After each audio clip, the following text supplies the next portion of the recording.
नमस्कार सभी को। आज हम बच्चों आपको फिज़िक्स का लेक्चर नंबर 7 पढ़ाने जा रहे हैं। लेक्चर नंबर 7 में बच्चों हम आपको सापेक्ष गति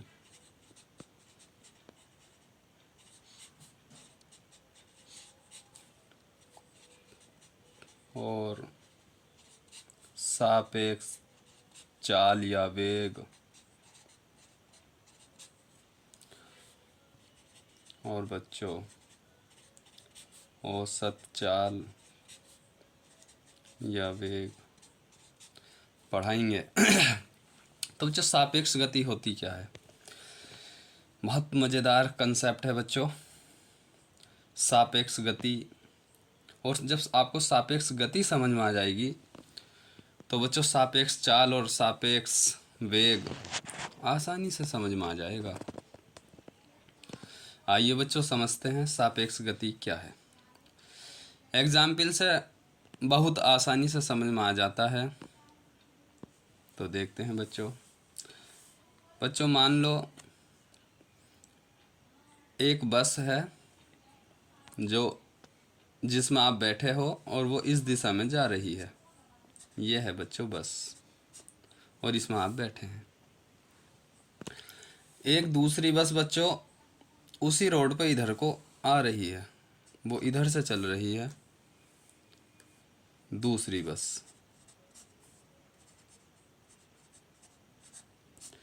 तो बच्चों ये जो हुई गति वो एक दूसरे के सापेक्ष गति कहलाएगी। और ये जरूरी नहीं कि बच्चों ये इस दिशा में जाए और ये इस दिशा में जाए। हो सकता है दोनों बस एक ही दिशा में जाए, ये भी इधर जाए और ये भी इधर जाए, तो ये भी दोनों की जो परस्पर गति है सापेक्ष गति है। और ये बच्चों ऐसा भी हो सकता है ये बस इधर जा रही हो और दूसरी बस भी इधर जा रही हो, ये भी जो होती है परस्पर एक दूसरे के सापेक्ष गति होती है। ये नहीं कि दोनों बस हों बच्चों, एक बस हो सकती है, दूसरी ट्रेन भी हो सकती है, दोनों ट्रेन भी हो सकती हैं, बाइक हो सकती हैं, कुछ भी हो सकती है बच्चों। तो इस प्रकार की गति क्या कहलाती है बच्चों? एक दूसरे के सापेक्ष गति। समझ में आया होगा बच्चों। अब आगे बच्चों सापेक्ष चाल के बारे में डिस्कस करते हैं। सापेक्ष चाल क्या होती है? देखो बच्चों हमने बताया ये बस है और ये इस दिशा में जा रही है और ये दूसरी बस है वो इस दिशा में आ रही है। मान लो ये वाली बस 40 किलोमीटर प्रति घंटा की चाल से जा रही है और ये दूसरी बस इस साइड से इधर को आ रही है, ये मान लो 30 किलोमीटर प्रति घंटा की चाल से आ रही है। इसका मतलब हुआ बच्चों ये 1 घंटे में 40 किलोमीटर दूरी तय कर रही है और इसका मतलब हुआ बच्चों 1 घंटे में 30 किलोमीटर प्रति घंटा 1 घंटे में 30 किलोमीटर दूरी तय कर रही है। अब बच्चों हम एक दूसरे के सापेक्ष चाल निकालें। क्या निकालें बच्चों? चाल। तो कैसे निकालेंगे एक दूसरे के सापेक्ष? तो पहले तो बच्चों ये देखते हैं कि जब ये बस इधर जा रही है और ये इसकी 40 किलोमीटर प्रति घंटा की स्पीड है और इस दूसरी बस की उधर से आ रही है, इसकी है बच्चों 30 किलोमीटर प्रति घंटा की स्पीड।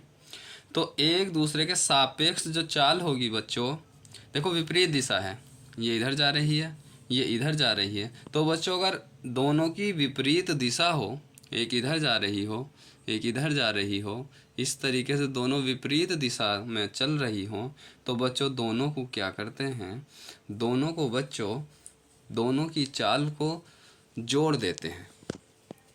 देखते हैं इसकी 40 है बच्चों और इसकी 30, तो 40 + 30 = 70 किलोमीटर प्रति घंटा। तो ये जो बच्चों इसकी सापेक्ष चाल हुई वो 70 किलोमीटर प्रति घंटा हुई। कब जोड़ेंगे बच्चों? जब विपरीत दिशा में जा रही होंगी दोनों, कार, ट्रेन, बस कुछ भी हो सकती हैं। अगर विपरीत दिशा में चल रही हों तो उनकी सापेक्ष चाल निकालने के लिए दोनों की गति को जोड़ देंगे, दोनों की चाल को जोड़ देंगे, या वेग होगा तो बच्चों वेग को भी जोड़ देंगे। ठीक है बच्चों, आपको बहुत अच्छी तरह से समझ में आया हुआ सापेक्ष चाल कैसे निकालते हैं। तो इसकी बच्चों सापेक्ष चाल हुई 70 किलोमीटर प्रति घंटा। अब देखो बच्चों सेकंड एग्जाम्पल से समझते हैं। मान लो एक ही दिशा में जा रही हों दोनों, ये भी इधर जा रही हो, ये भी इधर जा रही हो दूसरी, या बच्चों इधर जा रही हो, इस दिशा में जा रही हो दोनों।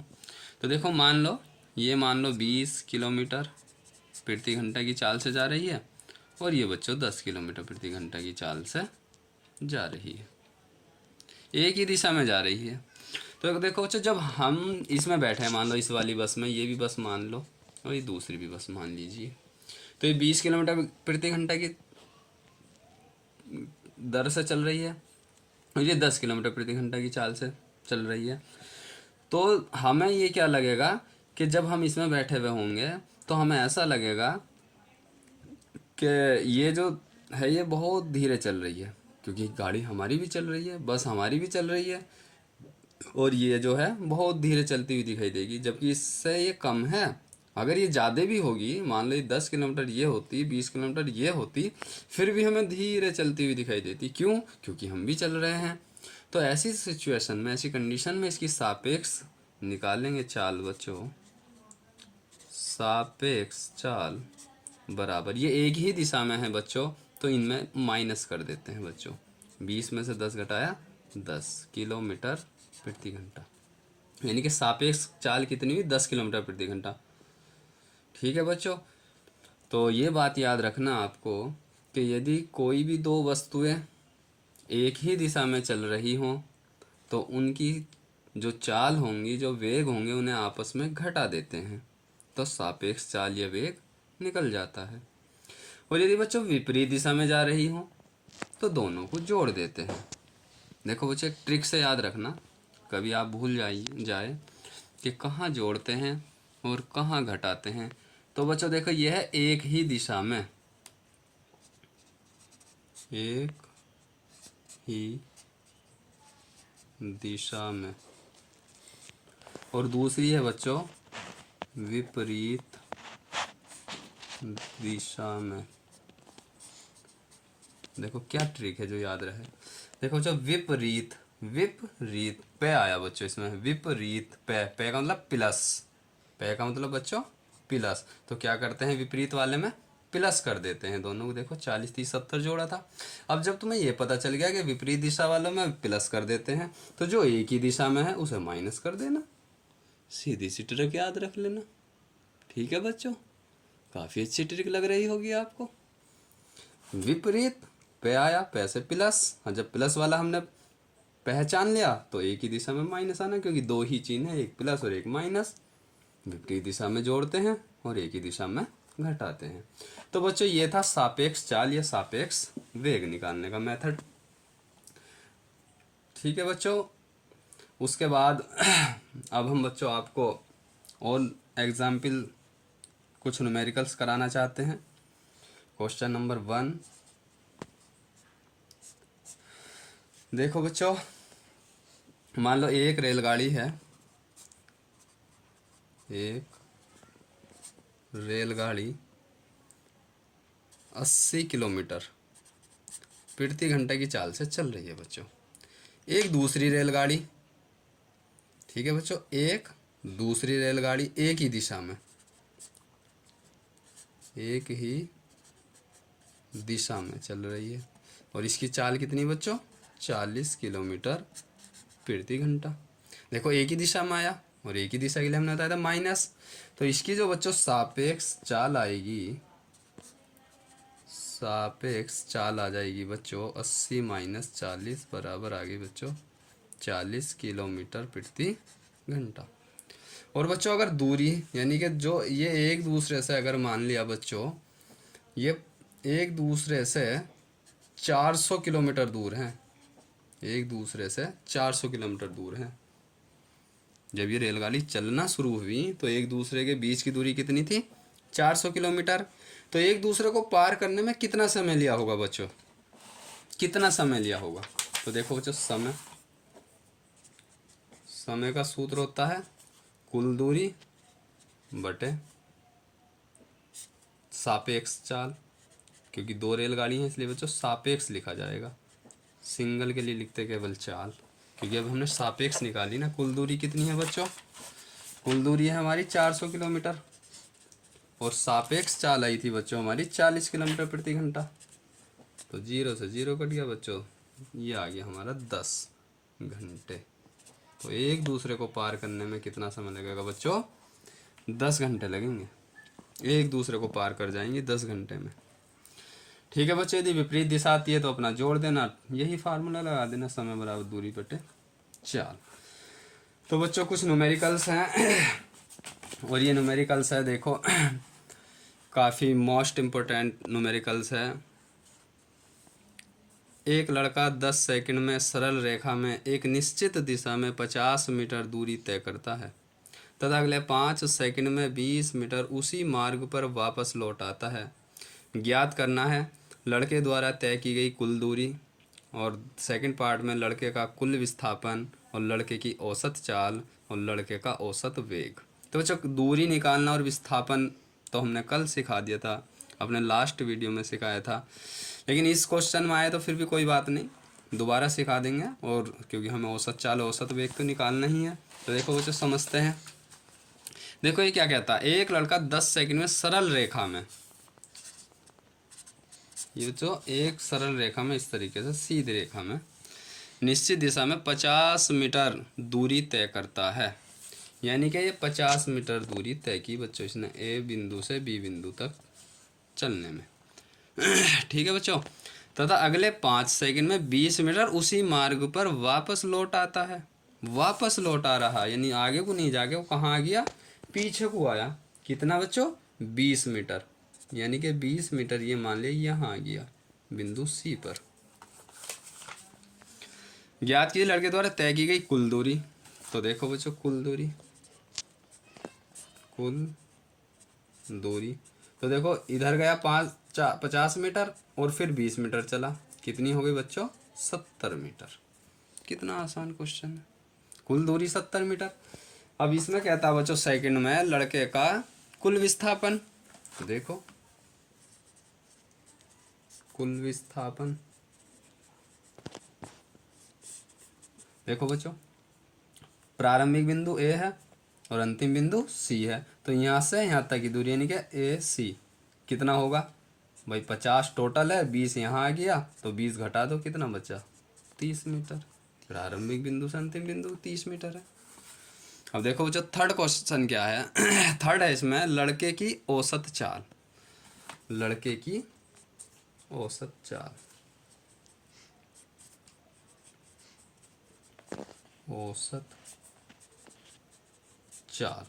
तो औसत चाल के लिए बच्चों जहाँ भी चाल निकालेंगे वहाँ बच्चों कुल दूरी आएगी, कुल दूरी बटे कुल समय, क्योंकि सूत्र हमने बताया था दूरी का चाल गुणा समय, दूरी बराबर चाल गुणा समय। तो देखो चाल बराबर आ जाएगा दूरी बटे समय।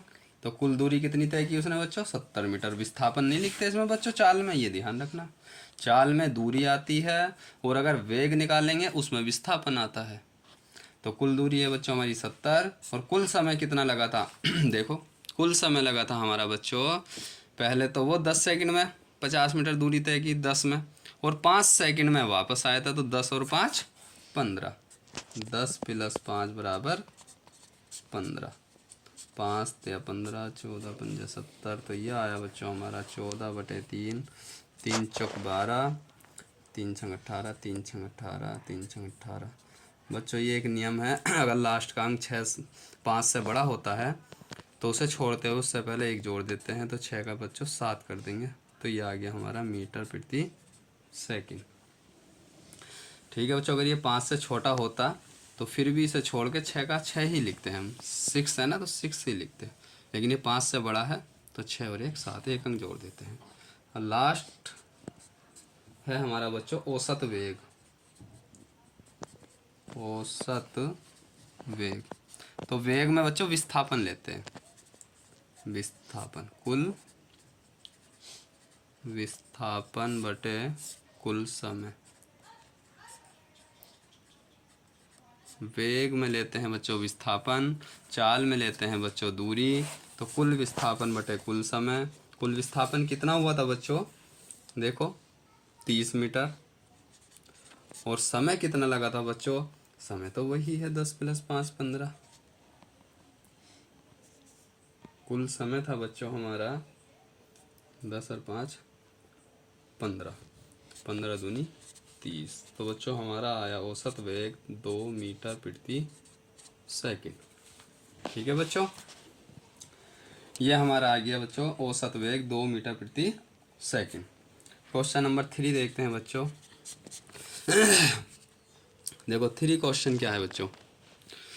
यदि एक वस्तु 1/3 दूरी को 10 मीटर प्रति सेकंड के वेग से दूसरी तिहाई दूरी को 20 मीटर प्रति सेकंड तथा अंतिम तिहाई दूरी को 30 मीटर प्रति सेकंड के वेग से तय करती है, वस्तु की औसत चाल ज्ञात कीजिए। देखो जो औसत चाल निकालनी, इसमें भी औसत चाल। तो कुल दूरी नहीं दे रखी इसमें बच्चों, मान लेते हैं कुल दूरी। कुल दूरी मान लो बच्चों s मान लो। अब तिहाई दूरी को क्या कहते हैं बच्चों, पहली तिहाई तिहाई तिहाई दूरी बराबर तिहाई का मतलब बच्चों s/3। ठीक है बच्चों, मीटर। दूसरी तिहाई, तिहाई ऐसा लिखा था बच्चों, दूसरी तिहाई दूरी, दूसरी तिहाई क्या हो जाएगी s/3, और तीसरी भी तिहाई ही हो जाएगी बच्चों।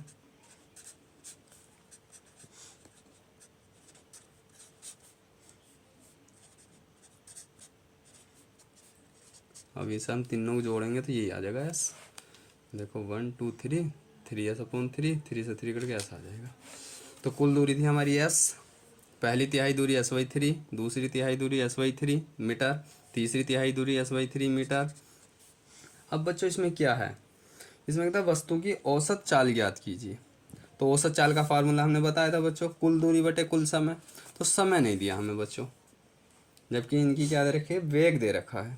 पहली तिहाई दूरी किस वेग से तय की उसने। तो बच्चों जो समय है, मान लिया पहली तिहाई दूरी में t1 समय लगा, और समय का सूत्र क्या बताया था हमने तुम्हें, दूरी बटे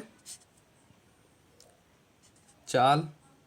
ठीक है बच्चों, दूरी बटे चाल या वेग। तो दूरी कितनी बच्चों हमारी s/3, और चाल या वेग कितना है इसका, फर्स्ट 10। तो ये हो गया बच्चों s/10 दिया 30 सेकंड, s/30 लगे बच्चों। t2 कितना लगा, ये भी s/3 हो जाएगा। दूसरा वेग है बच्चों हमारा 20, तो 20 दिया 60 सेकंड। और तीसरी कंडीशन में समय कितना लिया बच्चों उसने, s/3/30, और 30 दिया 90 सेकंड। अब हमने आपको बताया था बच्चों औसत चाल बराबर होती थी, औसत चाल बराबर कुल दूरी बटे कुल समय। ठीक है बच्चा, तो कुल दूरी हमने मानी थी s, और कुल समय यह आया t1 t2 t3, यानी कि s/30 plus s/60 plus s/90। इनका एलसीएम ले लो बच्चों, 30 60 90 का क्या आता है, 180 आ जाएगा बच्चों। और 180 को 30 से भाग करेंगे, 3 छंग 18, और जो 60 से करेंगे 36 18, और बच्चों 90 से करेंगे 9 दूनी 18, और कुल दूरी ऊपर चले हमारी s। ठीक है बच्चों, इसका s ले लिया हमने कॉमन बाहर, तो 180 ऊपर चला जाएगा, और 3 2 5 और 6 11 गुणा s से कट गया s। तो ये आ गया बच्चों हमारा 11 कम 11 भाग कर दो 180 को 11 से, 11 कम 11, 11 छंग 66 है नहीं बच्चों, 11 छंग 66, 4 11 33, 33 और 11 छंग 66। ये आ गया बच्चों हमारी औसत चाल मीटर प्रति सेकंड। तो बच्चों इस तरीके से सापेक्ष गति, सापेक्ष चाल और सापेक्ष वेग, औसत चाल और औसत वेग फाइंड आउट कर सकते हैं। अब बच्चों क्वेश्चन नंबर 4, बच्चों एक इस तरीके का क्वेश्चन आता है विस्थापन में, दिशा के कोई व्यक्ति 4 किलोमीटर प्रति सेकंड के वेग से या 4 किलोमीटर प्रति घंटा की वेग से उत्तर की ओर चला और फिर दक्षिण की ओर मुड़कर या पश्चिम की ओर मुड़कर 3 किलोमीटर प्रति घंटा के वेग से चला, तो उसका विस्थापन ज्ञात कीजिए। देखो किस तरीके से, मान लो यहाँ था कोई व्यक्ति और वो इधर को चला है 3 किलोमीटर प्रति घंटे की चाल से, फिर वो इस साइड को मुड़ा और फिर वो यहाँ चला 4 किलोमीटर प्रति घंटे की। तो वो कहता है व्यक्ति ने कितनी दूरी तय की और उसका विस्थापन क्या हुआ। तो देखो प्रारंभिक बिंदु ये है बच्चों, अंतिम बिंदु ये है बी, तो इसको सीधे ऐसे मिला दीजिए, तो ये तो विस्थापन हुआ इसका।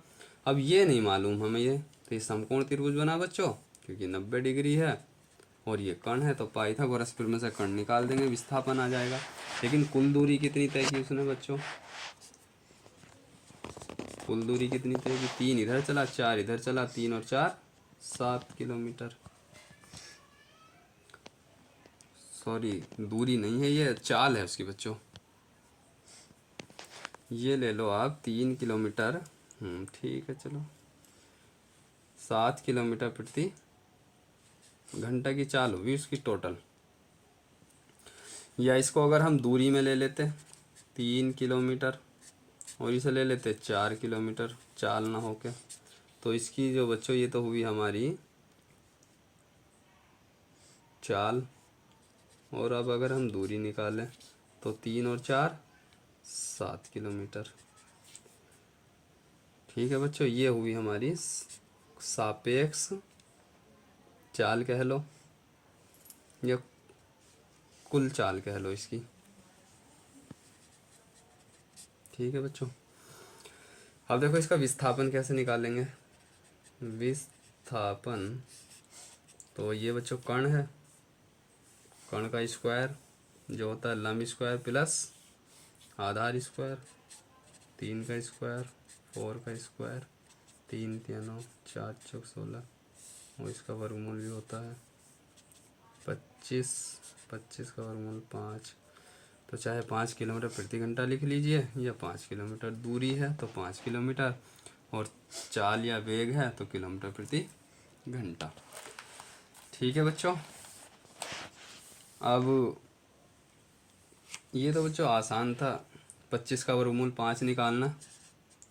कुछ ऐसे वर्गमूल भी आते हैं जो नहीं निकल पाते, जैसे मान लिया इधर से चला 3 किलोमीटर दूरी और फिर इधर चला वो 2 किलोमीटर की दूरी, तो उसका विस्थापन क्या हुआ। तो देखो प्रारंभिक बिंदु है अंतिम बिंदु सी, तो विस्थापन ऐसी हुआ और ये हो जाएगा बच्चों 3 3 9 और 2 दूनी 4, 9 और 4 13।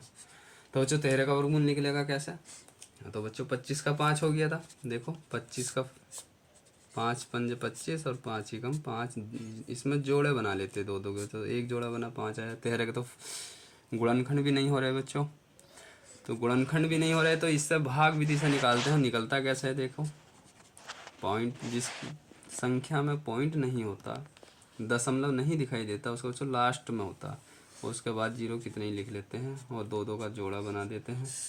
इसे देखो कैसे करते हैं, तो 3 3 9 4 चौक 16 ज़्यादा हो जाएगा, 3 3 9 3 और 3 6, 3 3 9 13 से 9 घटाए 4 0 0 6, 3 6 18 8 6 48 5 5 से 5 से 3 25 छः 36 36 38 6 बार जाएगा, 6 36 6 36 37 38 39 प्लस 6 6 6 12 6 1 7.6, 10 में 6 घटाया 4, 9 में से 9 घटाया 0, 9 में से घटाया 0, 400। अगर हम यहाँ 1 लिखते तो ज़्यादा हो जाएगा, इसलिए 0 बार जाएगा, तो इसका आएगा बच्चों 3.6 किलोमीटर। बच्चों नेक्स्ट वीडियो में हम आपको वर्गमूल निकालना सिखाएंगे। किसी भी संख्या का वर्गमूल कैसे निकाला जाता है, चाहे उसके गुणनखंड हो या ना हो, छोटी संख्या बड़ी संख्या, सभी तरीके का बच्चों मैं आपको वर्गमूल निकालना सिखाऊंगा, ताकि किसी भी न्यूमेरिकल्स में किसी भी संख्या का वर्गमूल आ जाए तो उसे आप बच्चों आसानी से निकाल सकें। तो बच्चों, मुझे आशा है कि आपको हमारा लेक्चर नंबर 7 काफ़ी अच्छे तरीके से समझ में आया होगा, और आशा करता हूँ कि आपका रिवीजन बहुत अच्छी तरीके से चल रहा होगा। दोस्तों, मैंने आपको टीजीटी की परीक्षा फरवरी के लास्ट मंथ में बताई थी कि लास्ट मंथ में हो सकती है, लेकिन बच्चों सूत्रों से ऐसी जानकारी मिली है कि ये परीक्षा फरवरी के लास्ट में ना होकर ये बच्चों, अगर फरवरी के लास्ट में हो जाती है तो ठीक है, लेकिन अगर बच्चे परीक्षा फरवरी के लास्ट में नहीं हो पाती तो ये बच्चों परीक्षा आपकी जुलाई में जा रही है। तो इसलिए बच्चों आप होपलेस ना हो, अपनी रेगुलर तैयारी करते रहें। ठीक है बच्चों, थैंक यू वेरी मच।